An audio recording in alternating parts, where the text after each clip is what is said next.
All right, teammates, we are back once again. If this is your first time listening to the Move Swiftly podcast, welcome to the number one show on innovative teamwork. Great to have you. Looking forward to having you back for more. To my regular listeners, you already know how we get down here. We get right to the point and we make it with concerted effort. This is our role, is to bring people on that just help you get through the moment, help you realize that you're not alone. Whatever it is you're going through in life, you're not going through it alone. Today, I have Edwin Carrion, who is about to redefine, and I know I've said this in the past, but I've meant it then and I mean it now because this is what this show has been always about. He is about to redefine the whole term of serial entrepreneurship, all right? When it comes to feeling things out, making sure you're making the right moves, all of that. He has an extensive background in entrepreneurship and really has taught, even just down and doing research from the show, Edwin just taught me a lot in terms of what we can do, what is possible based on your background, all that kind of stuff. So before I make the intro too long, welcome to the show, Edwin. How are you? Hi, I'm doing awesome, Aswan. Thank you for having me here, and to everybody listening, good morning, good afternoon, good evening, whatever part of the world you're listening. And stay tuned until the end because today I'm gonna do something that I barely do, which is give something away to all the listeners that only my paid clients get. So stay until the end so you could get that Well, free there we gift. go again. Listen, listeners. Again, we have someone else coming on. I didn't even know this. This is brand new, but you're not the only one. But people have come on and have offered the listeners things, so I definitely appreciate. I don't take these moments for granted, man. So I definitely appreciate that. So Oh Edwin, my, you refer to yourself as a God-made millionaire, and I got to tell you, I love the term. I love how it kind of hits and the way you kind of attract people in your world by using that phrase in general. And you have a military background, you have done things in the past that have led you to make it. And so you have to really depend on yourself and learn things that you may not pick up in the school system. So the best way I think to start off is to kind of talk a little bit about your background, where you're from, your military background, and we'll kind of go from there, man. yes, thank you. So was born in Quito, Ecuador, raised by a single mother. Hmm. I lived in a very humble home, so I come from very humble beginnings. And I had the opportunity uh, of coming to the United States when I was 12 years old. And one of the things that I always wanted in my life was to be in the military, to wear that uniform, right? So what better place to do it that in the United States, and what better branch to do it that with the Marine Corps, what the best of the best. But I always knew I wanted to be successful. I always knew I was going to amount to something in my life, especially coming from a humble beginnings. I was hungry for success. And just when I left the Marine Corps, that's when I started my first major company. Hmm. Now well, the company, it was real estate, right? Was it? Yes, it was real Yeah. estate development. Right. So with real estate development, it's not easy to break into. I know that for a fact. It's not easy to break into. Can you just go in a little bit about some of the lessons that you may have learned throughout your time in the Marine Corps that made it so you kind of had the confidence to go into that world? And then when you're going through those trials and tribulations, how are you seeing, or maybe going back to the lessons that you had in the past when it comes to like just military training? How do those kind of apply to the business and the way you grow and things like that? Yes.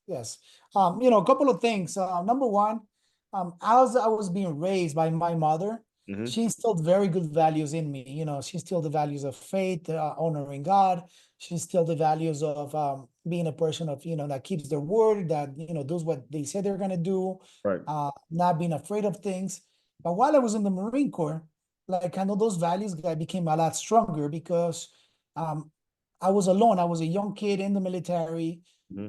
18 years old, in boot camp. So I got closer to God, going to church every Sunday because I stopped doing that for a while I was growing up as a teenager. So I kind of started getting closer to God. And when you're alone, that's the moments that you start getting closer to your faith, right? Hmm. From there on, the Marine Corps also instilled these like words that became part of who I am today, which is the honor, the courage, the commitment, which are the same values that my mom instilled in me in different ways of telling me, hey, when you say something that you're going to do something, do it. That's having honor.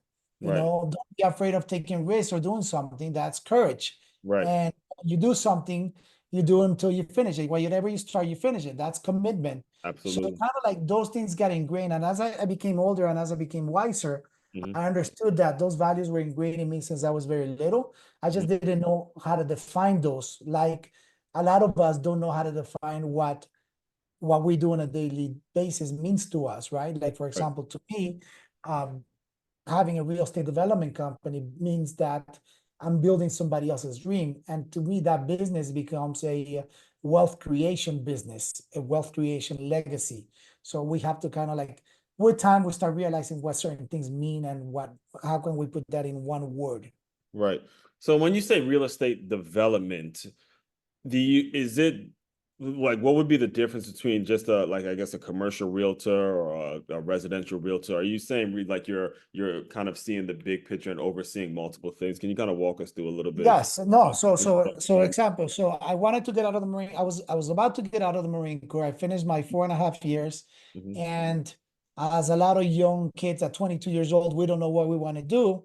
I Right. was in the same situation. One of the things that I knew that I thought I wanted to do was go back into the government and become an FBI agent, a CIA agent, because I was surrounded by that Yeah, while that I that was would in the seem like the military. normal transition. Like, Yes, oh, gotta go work government, right? and I like that part, it was nice.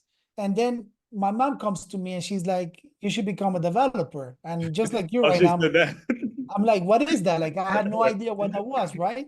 So Right. she goes to me, it's like, oh, it's simple. It's like buy land, build a house, and sell it. I'm like, oh my God, this is so easy. Like, I want to do it. Right. uh, you know, And and, that's and I gotta pause you there because a lot of and I kind of alluded to this in the intro when it comes to making young people feel like they need to have some fancy education. You raised by a single mother, as you mentioned, in Ecuador, and she gave you probably the best career advice that you probably ever gotten in your life. And she put it in that simple terms: you buy land, you develop it, and you make money like that. That's it. I was raised by Caribbean parents as well, and it amazes me because my mother only has an associate's degree, and you would be amazed at the just great advice that comes from people that genuinely care about you, with yes. regardless of all of the fancy education and all that. So I just had to I want to make sure I made that point for the listeners as well. Oh, yes, yes. And of course, uh, being a Marine, they Mhm. teach you that, you're unstoppable, you're like the best thing on earth, and you could do anything. So I'm like, of course I could do it. I'm out. So Right. come to find out, it wasn't as just buy land, build and sell it. But at the end of the day, humans, we love to make things complicated. Hmm. But real estate development, it is that simple. It is you buy land, you build it, and you sell it. Hmm. Um, so I got out of the Marine Corps, bought 2 pieces of land, built the first house, sold the other piece of land, flipped my money really fast. I'm like, wow, this is easy. Like I like this. I'm making money. Right. And in no time, I went from borrowing $100,000 because I had no money when I left the Marine Corps to building a $20 million worth of real estate assets Hmm. and having a high net worth in just like 4 years. Right. I was like on top of the world, 26 years old, over Hmm. $20 million in assets, living in $1 million house, driving like the nicest car you could think of. Right. I was on top of the world. And then all of a sudden, 2007 comes around, the real estate market crashes, and boom, I lost everything. I went bankrupt. So Hmm. to answer the question, what were the lessons that I learned was that, when you focus on the wrong thing, which to me at that moment, I was focusing on the money because I came from no money. Right. Uh, Money comes and goes really fast. And Right. that's one of the biggest lessons that I got that, you know, I made so much money, but I lost everything. And along the way, because I was so focused on the wrong thing, which was the money, I lost a lot more than that. I lost my time, my Hmm. 4 years that I could never get back because I was working more than 60 hours per week. And Right. how many of us have worked that much in our lives, right? A lot of us have worked 60 hours per week just trying to achieve something. Yeah. But then I realized that I lost that time that I could never get back. I Hmm. lost my health. I lost my relationship with God. I lost really good friendships that I had because I was so consumed into becoming rich, becoming successful that I Hmm. wasn't really enjoying the ride to the top. Now, well, first of all, thank you for your transparency and your authenticity and sharing that because I think that's very important for listeners as well to know. to know that money is, yes, it's important, but you really got to know how to use it. I mean, the book that gets mentioned on this show probably more often than my own book is Rich Dad Poor Dad with Robert Kiyosaki. Over and over again, put your money into assets, not liabilities. And the reason Yes. I'm bringing that up is because if I'm not, you're in Miami, correct? Were you in Yeah. Miami? Well, right now I'm coming to you live from Cali, Colombia, South America, because that's where I've been living for the past year. Right. But when you were buying land, was this just in Miami, Florida, Florida? Yeah, all in yeah, Miami, that's why Florida. I'm kind of curious, like, because I've been to Miami several times and it's hard to figure out where the land is because I guess it looks so overpriced. Because can you kind of walk us through your process in terms of finding the land, buying it, and then surveying it and what you did to make it a successful success so quick? Obviously, looking back now, you'd have obviously spent your money in different ways, but you made a success based on buying the land and then selling and things like that. Yes, yes. So okay, so let me get back to that to answer that Okay. question. How do I, one of the things that I learned early on was instead of focusing in Miami, because Miami is so big, Yeah. I focus in one specific neighborhood in Miami. And Ah. the one specific neighborhood in Miami for me at that time when I left the Marine Corps was the Goulds Perrine area. Uh-huh. It was an area where back in the day, Hurricane Andrew, when it hit Miami, Right. it pretty much like took away a bunch of houses. So there was a lot of land in the area. Uh, So, to me, it was a huge opportunity to go yeah. in there and redevelop that whole area, put in a bunch of new houses. And Right. I was able to build like over 100 homes in a matter of all that time, Yeah. just by buying up lots. And then I started meeting new people, new land flippers that they knew that I was buying land. And whenever they say, hey, Edwin, I have a piece of parcel in this area, I Mhm. didn't even have to go and look at it because I already knew, because I knew every street, I knew every avenue by memory, Right. that the Right. moment that they told me, hey, is this property? I'm like, okay, that's a 15,000 square foot lot, vacant. Okay, I want it. I don't even have to go look at it, sign a Right. contract. Yes, I got it. Got it. And I already knew how much I was paying for it. So the guys knew that all they had to put is 5, 10 grand on top and it will be mine. Oh, And I was just buying them just like that, left and right. And I was buying them and I also was flipping them to some investors that I had, and I was building for them. mhm. And we just kept grinding and moving as fast as I could. Oh man, that's awesome. And it takes me to another point that the listeners, you really have to get a hold of this, is you just got to know your shit. All right. And so many, you got to know exactly. Like, I love the fact that people would call you. You can say the square footage, you can get it on the phone because, again, one of the reasons the show is called Move Swiftly is because when you're talking business, we don't have 2, 3 weeks. We have this phone call right now, know it, get it done, get the contract signed, and let's get business moving. That's how it has to happen. And it's not going to happen for you if you're not constantly studying your craft, getting better at your craft. And then when you run into investors, when you run into people that can potentially do a deal with you, if you're not ready over the phone, hey, they're on to something else. All right. It's important. It's important that you know your shit. And that's why I love this saying, which is, you have to be the shark in the pond, Yeah. not small fish in the ocean. Yeah, yeah. All right, so I don't know. Well, thank you for sharing that quick business lesson there. But I do want to get back to because I know that feeling of losing everything. I went bankrupt, lost my car. The car I was sleeping out of eventually got repossessed. Had no money to pay a phone bill. I like had nothing. So I know that feeling, and I had to bounce back, working a sales job at LA Fitness and all that other stuff. Another story for another day. But the regular listeners have heard it. With you now, you had mentioned something that I think is very, very valuable is that you developed your relationship with God again. You got to know, how important having faith is, and that is what led you to bouncing back and developing into the businessman you are now. So I'll let you kind of share a little bit about that. Yeah. So at that time, I used to call myself a self-made millionaire, but then Oh, after losing everything and really not giving the praise to all the people that helped me get to where I got to, right. I realized that no man on earth is ever a self-made millionaire, because in order for us to get to a level of success, we need help from other people. And that's when I realized, because I went back into living in one of the houses that I was building, those low income houses that I was building for other people. Mm-hmm. I got back into driving the truck that I gave my foreman, and I was, Oh, man. tell the story Humbling. because It's it humbling. was so bad that I realized that I was so cheap at that time for them that I didn't value them, but that I didn't even put like electric windows. I had to do like the roll up windows for them. I'm like, man, God, why did I do that? So I kind of like got me thinking, I got me to value people more because of that, to really give the praise to them and understand that I am where I am and I could be successful if I always continue valuing other people. Hmm. So sure enough, just like you did probably for a while when we went bankrupt and we lost it all, we started talking to ourselves negative and thinking that we're losers, we're never going to make anything. We did it once, it's never going to come back again. The I was very the fortunate pity enough to party go to, is loud. yeah, I was very fortunate to go to a seminar. And Hmm. in that seminar, it shifted my mindset. And it shifted my mindset that if I did it once, I could do it again. And then I came back. And when I came back and I opened my mind for opportunities. And sure enough, within a couple of weeks, a brand new business opportunity came my way. It was into the gold buying business. Hmm. And I started that company.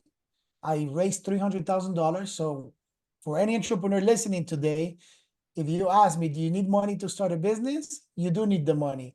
But the question is that you don't have to have the money. Always remember that you don't have to have the money. I didn't have the money. I Hmm. was able to raise $300,000 and take that company to over $15 million worth of revenues in just a couple of years. Created a franchise model, had 14 stores throughout the United States, and I was working 5 hours per week, making like around $1 million profit per month. And that's how lives are changed and shift in Hmm. one moment. And that's the way that I do. Like whenever I have the people that I mentor and the people that are part of my inner circles, I always make sure that we do a couple of things. We talk about scaling companies and how do we scale properly so Hmm. the same thing that happened to me doesn't happen to them. But also, how do we have those shifts on the mind, because the mind is so strong that it could keep us down if we really let it. So, what was it about the seminar that that was able to strike a lot of chords with you?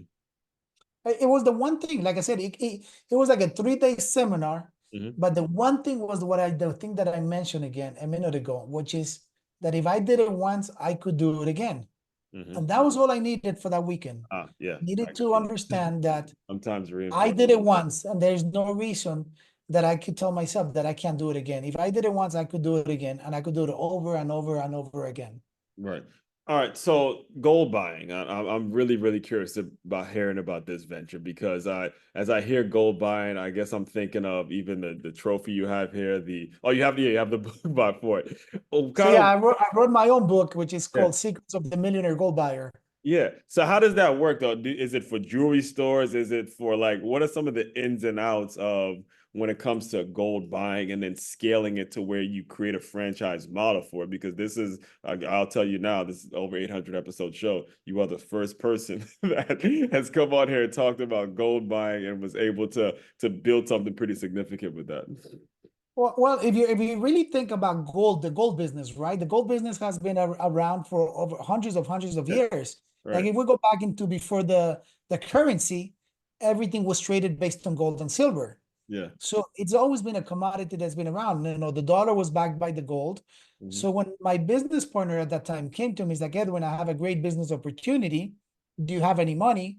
The one thing that I learned on that event was also never pass out on goodness on business opportunities, Right. of listening into business opportunities. So Right. when I told him I have some money, tell me. So he told me about it. I'm like, oh, this makes sense. I like it. So the business was we buy scrap gold. For Hmm. example, your wife or your girlfriend has jewelry from an ex-boyfriend, or maybe Right. she lost an earring and she keeps one earring. Yeah. Uh, we'll buy that, we melt it down, and then we sell it to a jewelry company so they could create new jewelry. That was the business. I gotta give you I gotta give you a clap for that one. I love it because I'm a big reader and I think about The Alchemist, Paulo Coelho, and turning lead into gold, and it's a similar concept. You break up with Yes, the boyfriend or some jewelry. A lot of ladies who buy a lot of jewelry, you just throw it away. You take it and you see value in this. You melt it out and yes, you sell it back to the jewelry stores because that's just again all mindset. And then you were in that place where you have nothing. You have been bankrupt. You're talking about your drivers and you're having to roll out the windows. That mindset, you receive everything. That's yes. excellent, man. No, and then from there, um, we go back and think and look at things a little bit differently. Hmm. At that moment in 2008, the economy was in a recession. Yeah. So everybody needed money. So the one thing that we did is we created a 3W model, which is win, win, win. Hmm. The people won because they needed money. They were coming to us selling their broken and unwanted jewelry, and we were giving them money for it in Hmm. order to pay whatever bills they needed at that time. Hmm. We were making money, so that was the second win, Hmm. because by buying it at a discounted price, we're able to flip it and make money. And the third win was that by recycling all these precious metals, we're Hmm. helping the environment. Now we didn't have to go out there and mine Hmm. for more gold or more silver. We're helping the environment. So it was a triple win. And Hmm. that's one of the things that I liked about this business. So how were you able to develop the relationships with the jewelry stores? Were they just, matter of fact, just cold reaching out to them and things like that?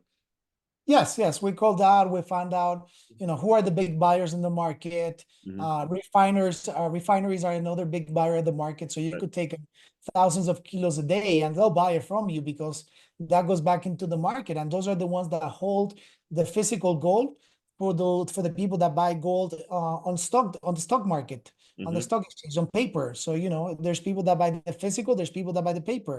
Okay. So whenever you buy the paper, there has to be something that backs that up. So we were the ones that were bringing that jewelry, that physical gold, Right. to the refinery, so they are able to sell it on the paper market. Yeah. Now, when it comes to the franchising model, however, because a lot of people they think franchising is actually has to be a brick and mortar store and like a physical location. Walk Yes. us through like your process in terms of making the decision to turn it into a franchise model, because that's something that not, especially nowadays with the internet and the fact that people don't, how what was the thought process behind that? Okay. So our first thing was that when we opened our first brick and mortar store, we opened our first store and it was working very good. It started working good. Then we opened up three more. So we had four. All of a sudden, we have 5, 6 stores, and then we ran out of capital to continue opening up stores. Right. So there was two choices that we had to make at that time. Number one was go out and raise capital so we could open up more stores.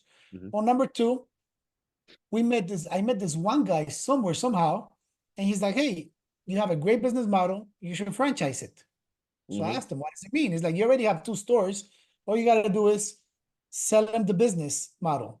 I'm like, oh, I like this. Yeah. And that's how franchising got started. And we went out there and we understood that franchising works. Franchising helps you scale rapidly without you having to invest capital out of your own pocket. So if you have a good proven business model, you're Hmm. able to convert that into a franchise and sell that to other people. And Yeah. that's a business opportunity that people want that. Right. Not everybody wants to figure out how to start a business. Other people just want, okay, I want to start a business that is doing good, that has a good reputation, that I could just tag along with.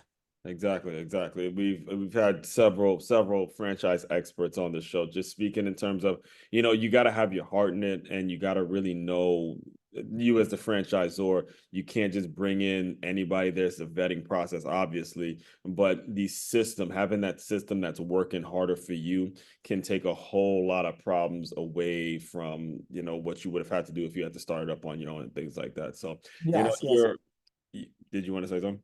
Yeah, yeah. And one of the things that we did this time around was that we gave the opportunity to a lot of our employees to, after working with us for a certain period of time, to open up their own franchise, and we'll finance them. Yeah, that's an excellent model too, because like you mentioned, you had already gone through what other employees had saw about you. So it turns out to be a blessing that you had to move back into that home and drive what your drivers drove and things like that. So the Yes. the thing is now you're a success and you were, like you said, you were able to turn it into $50 million. What would you say now was the difference between now you made another success and now how are you investing your money now versus when you made the business before a success? Could you walk us through now your mindset where it's like, I'm back on my feet, I'm back to being self-made man and things like that. All right, I'm gonna do it right this time. Can you walk us through kind of the moments and the thereafter when you were a success? Yeah, I went to the two extremes, right? The first Yeah. extreme was I was extremely Yeah. over leveraged. I Yeah. was extremely over leveraged. Everything that I did was in debt. So that's why when the market shift, I lost everything. Right.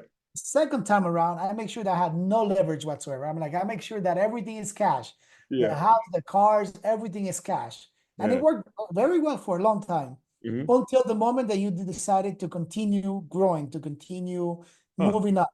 And it got stuck. I'm like, I wasn't able to buy a car on credit because I didn't use my credit for like 7 years.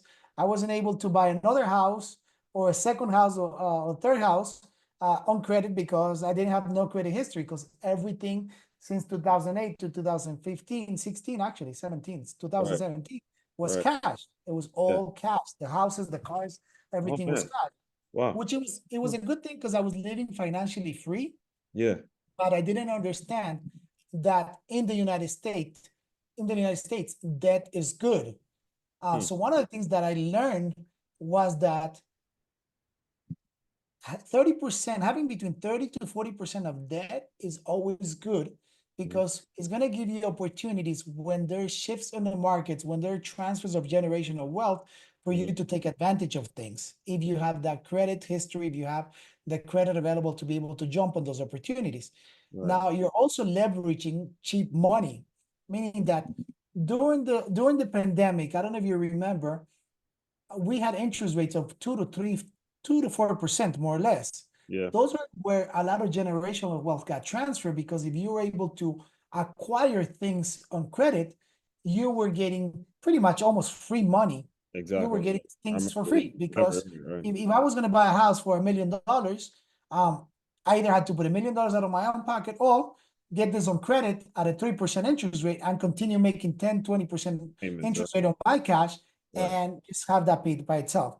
Right. So a good friend of mine told me that, having debt is okay as Mm. long as you're not too over leveraged, like I was the first time around. But Right. having no debt is no good as well because you want to have a little bit of debt. So Right. that's where I am in my transition of life right now, having enough debt that if all my sources of income were to completely cease today, Hmm. I'm still able to survive. I'm still able to maintain the things that I have, but also knowing that if I'm running a business and 50% of the revenue drops today, my business is still able to survive.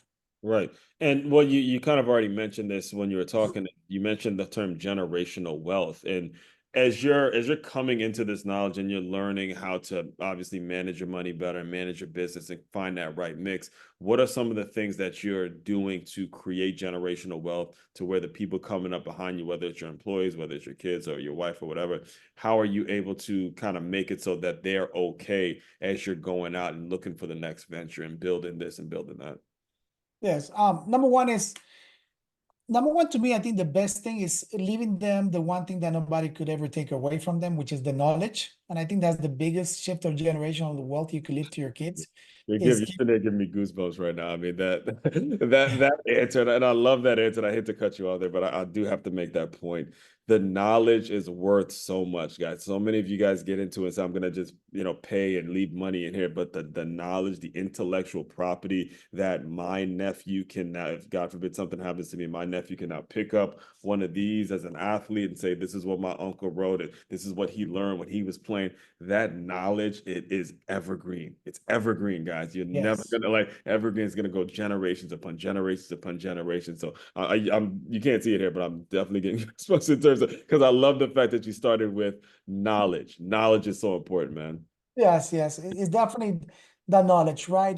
Look, nobody could ever take away. If I give them $1 million, they could go out and spend it in a day, in a week. Mm-hmm. But that knowledge for them to always continue surviving, continue making things, nobody could take that away from them. The beautiful thing about that is that as you're teaching people to become successful, what they're going to do is they're going to continue teaching others to do the same. Yeah, And that's the generational wealth, right? yeah, Wealth is not only measuring how much money you have, but I think it's measuring a lot of other things of the type of person that you are, the type of human being that you are, how mm-hmm. you take care of other people, how you take care of your parents and your own body and everything else. So Mm-hmm. I teach my kids that. And number two is always to have God as number one in their life. But Mm-hmm. now, once we go into the material things, is teach them that they're able to have anything that they want if they work hard for it. Because I don't want them to be those kids that now we have a lot of kids that they're entitled. I don't want them to be entitled. So they know that what we have is my wife's and I, and it's none of that is theirs. That they're gonna have to work for their own stuff as they grow up. Now, do they have their university paid for? Yes, 100% they have the university paid for. Mm-hmm. Am I going to take care of them as they grow up if they want to start their own business? Yes. I will take care of that for them. But Right. that's like my generational wealth for them. It's kind of like leaving them on a position where they're going to be able to do things on their own and they don't have to rely on other people to have that.